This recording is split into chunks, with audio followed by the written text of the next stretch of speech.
I've gotten a ton of messages over the past few days asking what happened to Nina Follows Christ. Her channel was apparently taken down by YouTube due to false flags. YouTube and Google don't always do a good job of investigating complaints, especially for new channels, so this sort of thing happens. Nina sent me a message asking if I know why her channel got shut down when channels like mine don't, even though people also flag my videos and comments. I think it probably has something to do with how long the channels have been around. If YouTube gets a bunch of false flags about my channel, they can look at my channel's history and see that we're pretty careful about following the rules. If it's a new channel getting a bunch of complaints, YouTube doesn't have much to go on, so they might think that the complaints are genuine.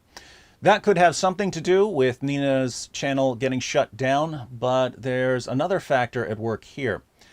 Someone like Nina making videos exposing Islam enrages certain Muslims much more than I do.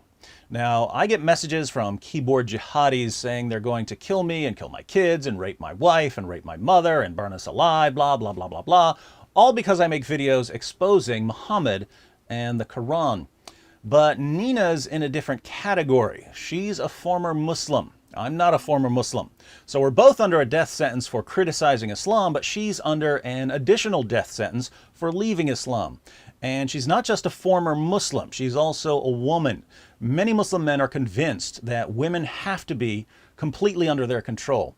This is why we hear about honor killings and female genital mutilation and women and girls having acid thrown in their faces. Some men lose their minds at the thought of a woman talking back to them. And here's a woman talking back to all of them at once.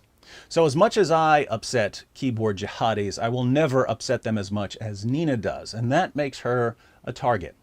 In a Muslim country, they would silence her by killing her. Since they can't kill her, they try to silence her by flagging her videos and comments. Absolutely pathetic. Most of these cowards won't even show their faces, unlike Nina, who's putting her face out there and is clearly far more courageous than her critics, not to mention obviously more intelligent. But here's what's interesting. Muslim cyberstalkers and keyboard jihadis give us valuable information.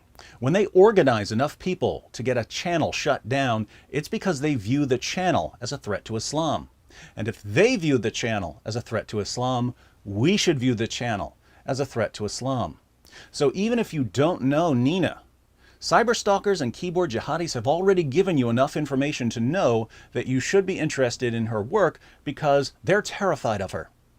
With this in mind, I think we can support victims of false flags and keyboard jihad by helping the victims make their channels bigger and more popular every time they're targeted. So I encourage everyone to click this button to subscribe to Nina's new channel where she's reposting her videos. I've also put a link to her new channel in the description box. There aren't many things you can do in life that are more important than standing with former Muslims against Islamic oppression, and there aren't many easier ways to do it than by supporting their channels. So be sure to subscribe to Nina's new channel, share her videos, and tell her critics what sniveling cowards they are.